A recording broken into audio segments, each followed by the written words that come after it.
So, Carpenter is a brand.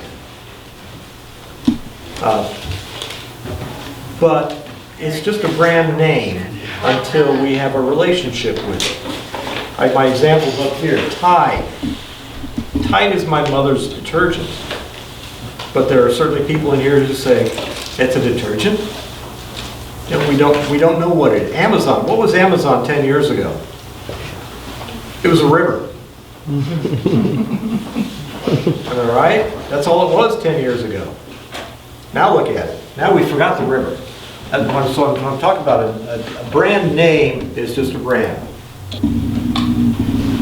Here's a guy who writes about branding. He says the brand is the sum of the experiences we have with that company. You are a brand. So the experiences that somebody has with you reflects on your personal brand with them. It also reflects on our brand.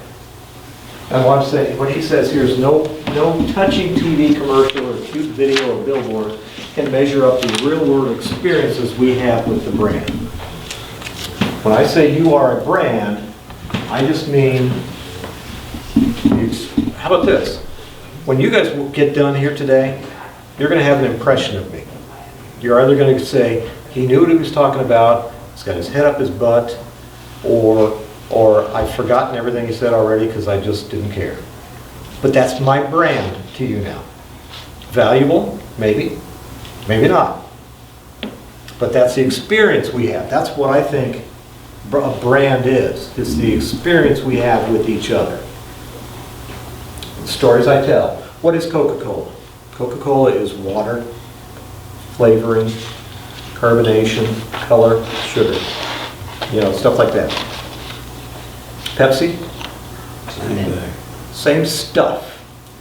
And how many people have walked out of a restaurant that serves Pepsi? I mean, go ahead, raise your hands if you have. I know, and you're like, and you know what? I could argue with you all day long and say, you know, they're the same thing. You're going to go, no, they're not. Dude, no, I know. But that's what I mean. You're a Coke person. I'm a Pepsi person. You're a Pepsi person. But you know, they're the same thing. Now, you know what? You guys are you're realtors. So why would I choose one over the other? Because of a relationship I have. Why does my wife drive past 3 Walmarts to get to a Target?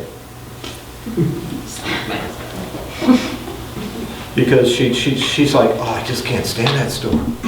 Oh my God, and yet there are people in this room who would say, what kind of an idiot woman is that? Walmart's great. They got everything I need, great prices, I'm fine. But what do? They sell, you know, household goods, they sell groceries, they sell clothing, they sell the same things, effectively the same prices. Why does she drive past? It's the experience that she has with that has tarnished the Walmart brand in her eyes.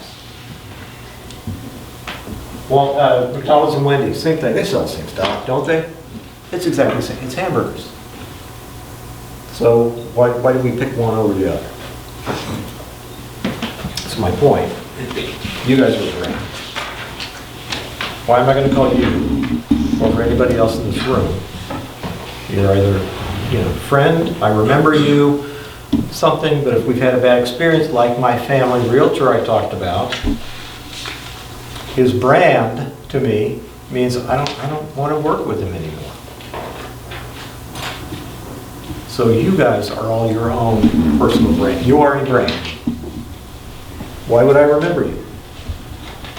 I'm not challenging you. It's just kind of a, what have you given me to remember you so that I'm going to call you? Why would I call you the next time I have a need? Think about that within your sphere of influence. The people you're farming to.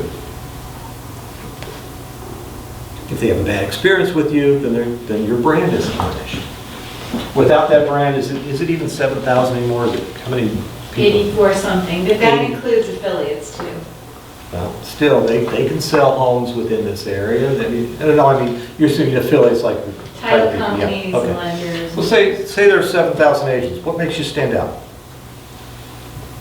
If you're not communicating, if you don't have good experiences with them, then you're not going to be remembered, they're not going to call you. That's what this branding thing is all about. What makes you unique? What makes you different from all? What can you offer me? Why are you memorable to above all the other people who do the same thing?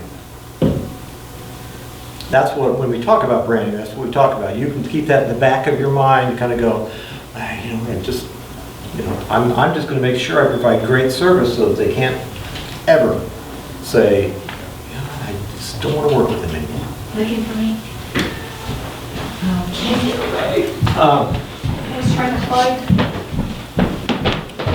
We'll do branding classes later on, but and anybody that wants to talk about doing some personal branding, give me a call or email.